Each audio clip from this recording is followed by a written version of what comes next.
Hi again. I'm going to be going in more in depth about the constellations, mythology, the astrology, and more about the sky. And as I think I've said before, but I'm not really sure, the area of a sky with defined boundaries, all stars and any other objects within that boundary are a part of the constellation. And so far, there are 88 official constellations recognized by the International Astronomical Union. And the ancient constellation makers, I feel like, meant for the constellations to be more symbolic than literal, because it's representations of like whatever they believed it was, like their favorite animals or fable heroes. It's yeah, and it's like their celestial hall of fame, you know. So they made it up depending on what they saw and what they believe. The ancient Greek tradition was to name the stars by their position within a constellation. So Ptolemy refers to one star by the description, the reddish one on the southern eye. A star we now know as Aldebaran in the constellation of Taurus the Bull. Now, of course, many cultures have seen patterns in the sky, which are the constellations that came about. And but not surprisingly, very few have the same patterns, of course, because they have different representations of the constellations and what they believe. What I've always wondered was, are all the stars in one constellation the same distance from us? And no, surprisingly. I mean, not kind of surprisingly, but like, it. I was like very curious of this answer because you just never know because we're down here. It's up there. Yeah, so the answer is no. Like, with a few exceptions, the stars in a constellation have no connection with each other. So they are all actually different distances from the sun. And so they're not all the same distance from us. And one might be like right here, the other might be a little far back, but it depends on the brightness. And it just might not be the same distance, just how bright the star is. And obviously they're not the same brightness, because one might be an old star, one might be a young one. Yeah. Are all the constellations permanent? Now, all the stars move relative to the sun. So, and all the constellations were first named 3,000 years ago. So, because they are very far away, it'll take thousands of lifetimes to see significant changes in the star patterns. But over time, of course, they'll change and might have like different patterns, or like the constellation will just like not be there anymore. And because of the motions of the stars within it, for example, the handle of the Big Dipper will, in about like 50,000 years, appear significantly more bent than it is today, which is pretty crazy. I think it's cool. I wish I could see the difference in 50,000 years, but obviously I won't be here. Neither will you. Yeah.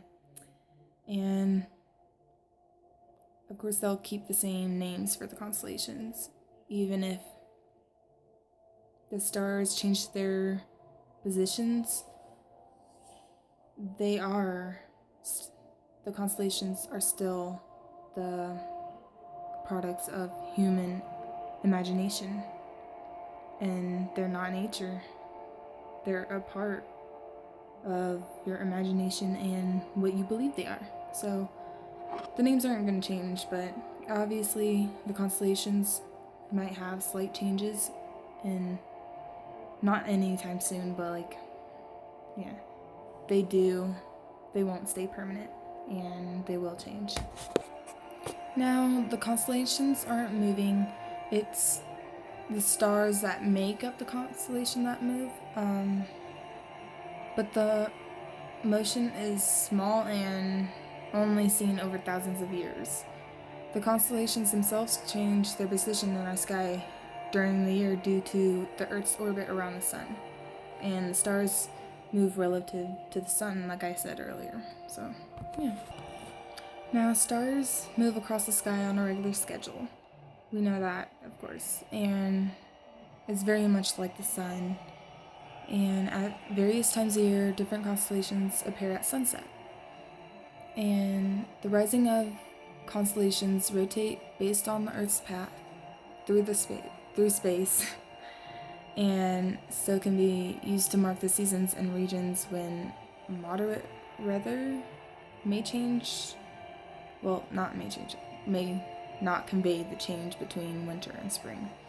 So that's why you'll see that constellations appear different times than what others do. And like, it'll be at sunset, or it'll be later when it's like more dark outside, of course, because you can't see it when it's light. Yeah. Most of the constellations we know today they bear Greek and Roman names, but people mapped the sky before the empires took hold, and the Greeks adopted their system from the Babylonians, and whose origins in turn may have stemmed from the Sumerian traditions 3,000 years before. And even further back, scientists suspect that markings on the cave walls at Lascaux in southern France, created over 17,000 years ago, and may chart that the Pleiades and Hyades, don't know how to see it, star clusters, making it the first known star map. So that's pretty cool. I find the history behind the constellations very interesting, and of course there's like some differences when you look it up online. You will get a different bunch of things, but in the end they like combine, and like you can like understand what the real history behind it was, which is pretty neat. But back to how far the constellations are. They appear to form shapes across the sky, but the stars themselves don't make up the patterns. And the distance from our world to the individual stars in a constellation varies, often by tens of light years, which is a lot. And scattering the stars randomly across the galaxy, it's a pretty big difference. Okay, so it depends on when you see the constellations. Different constellations appear in different seasons, and wherever you are, a certain chunk of the sky is blocked from the Earth by the sun. Whenever the Earth rotates to face that part of the sky, the sun will be in the way, of course. And in other words, it will be daytime whenever those constellations happen to be in the sky. Like, for example, like there was an image I saw when researching constellations in March, somewhere around March. Aquarius and its nearby constellations will seem to be drowned out by the light of day. And in April, However, some parts of the sky will be revealed while others will be blocked, like Pisces and nearby constellations. Alright, when you look at the sky, you're looking at the part of the sky not washed out by the sun. And as the Earth goes around the sun, the night side of the Earth faces different parts of the sky. You can actually track this a bit if you go out and look at the stars each day. You can check it by using a sky chart. If you would want to find constellations, you should look at what constellations are visible in the time of month that you're checking it. It would make sense to first find the star that points north, which is the Polaris, and then go from there and find the Big Dipper if that's around it. The Big Dipper is visible all year round, so it should be easy to find. And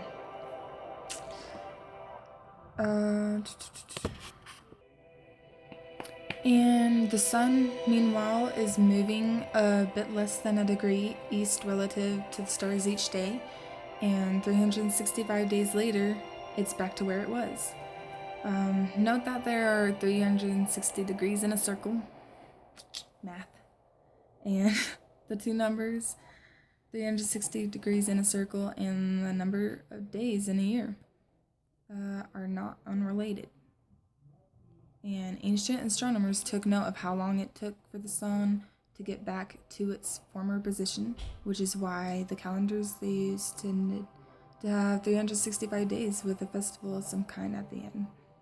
And the Babylonians were the ones who invented the 360-degree convection. No, it's convention. So, which is pretty neat. Like, I didn't know that before. Well, I did, but that was like last semester. Whenever I took astronomy 1. Yeah. And that applies to planets too. But the planets move against the background stars, so it's a bit more complicated than the constellations. And because the Earth rotates around the sun, in the winter, you are looking in the exact opposite direction at night as you do in the summer at night. You can see below that the night sky, pointing away from the sun is looking at the opposite direction. And one orbit of the Earth around the sun is 1 year. 6 months bring you to the opposite side of the sun and a different set of constellations of the night sky. So you'll be seeing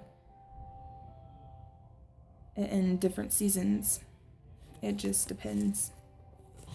Now, the mythology of constellations. This is my favorite part. I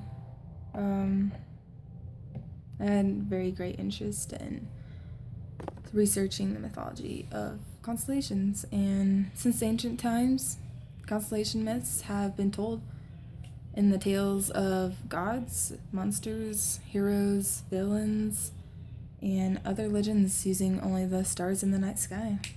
It's pretty crazy.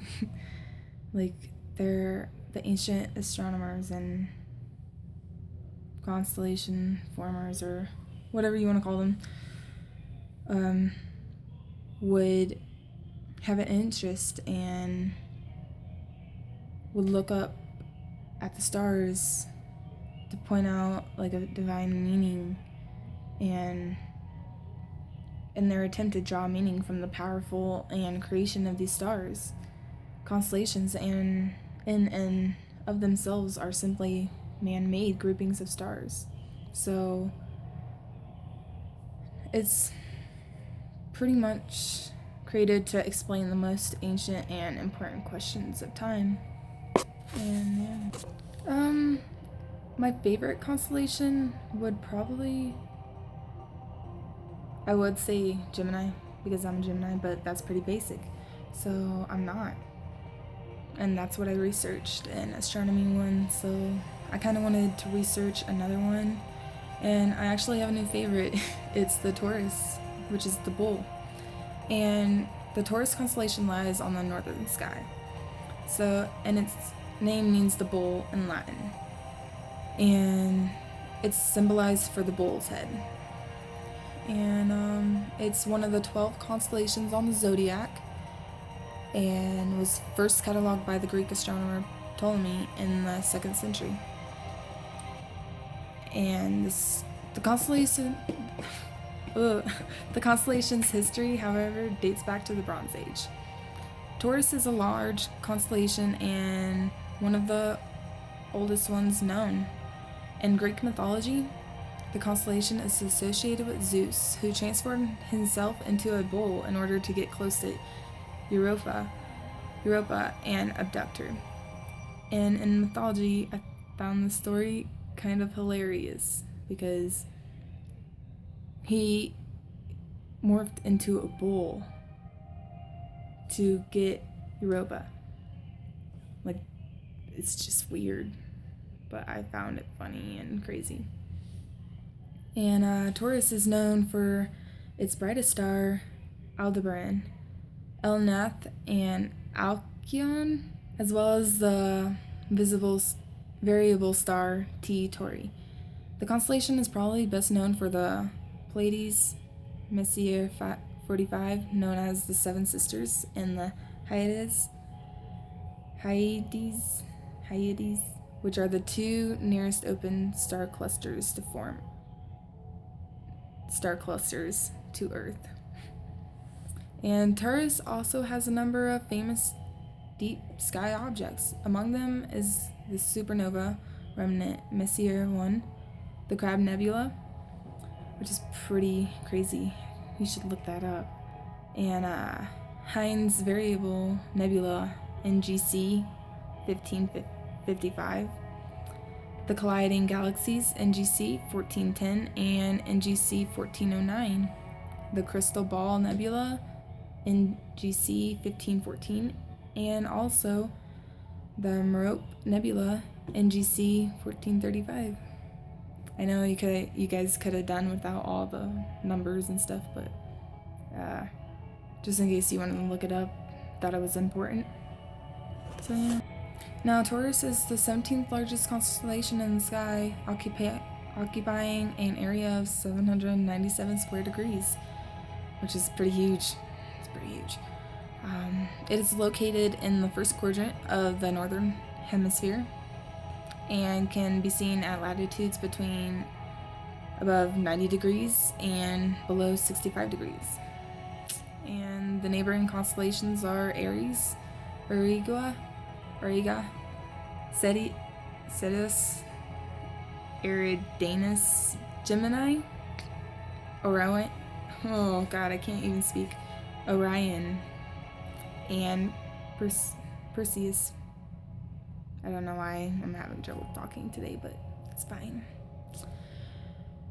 Yeah, but I think Taurus is pretty neat, and I would have, if I could have done like an hour episode, I would have looked up each constellation and pointed out some cool facts of them, but I know wouldn't want to watch an hour-long episode of just me explaining constellations and their mythology behind them and facts, because he possibly already knows them. I know you guys don't, but it's good stuff. I like it. Okay, I wanted to talk about the evening sky in May. Some of you might be interested in knowing what's in the sky around this time, and one of the first objects you'll see after sunset is giant Jupiter high in the south, which appears very bright, like a star-like object. When it's dark enough, look above, and to the right of Jupiter you'll see,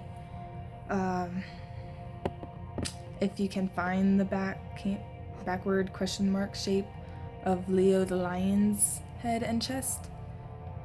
The bright star Regulus marks the period of the question mark, which I was gonna show you like hand movements, but like it's gonna, yeah, I'm not gonna. And this month, Jupiter has a bright rival. The red planet Mars shines its brightest for the year and will briefly rank as the fourth brightest object in the sky. And Mars will be closer to the Earth than it has been in 11 years, which is pretty neat. You could also see as the evening goes on, you'll notice a bright triangle of objects rising in the southeast. Reddish Mars, like I talked about earlier, rises first and will be pretty bright, and yeah. It's followed by Saturn and the bright star Antares. And Antares also appears reddish and is sometimes known as the rival of Mars. Because, yeah, Mars is pretty red. And the bright triangle, Saturn and Antares, along with Mars, will arc across the southern sky, be visible all night, which is pretty neat, and set in the southwest at dawn. And if you look north, the W-shaped pattern of the constellations, Cassiopeia, always appears on the opposite side of the North Star from the Big Dipper. And the Big Dipper is visible all year, so it should be pretty easy to find.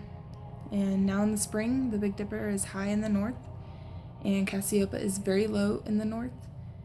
In the fall, they were just the opposite. And of course, it's spring going on to summer, so it's the direct opposite, as in different seasons and stuff, yeah. But yeah, that's pretty much everything I have to talk about constellations, the sky, and the mythology behind everything. And yeah, good stuff. Bye!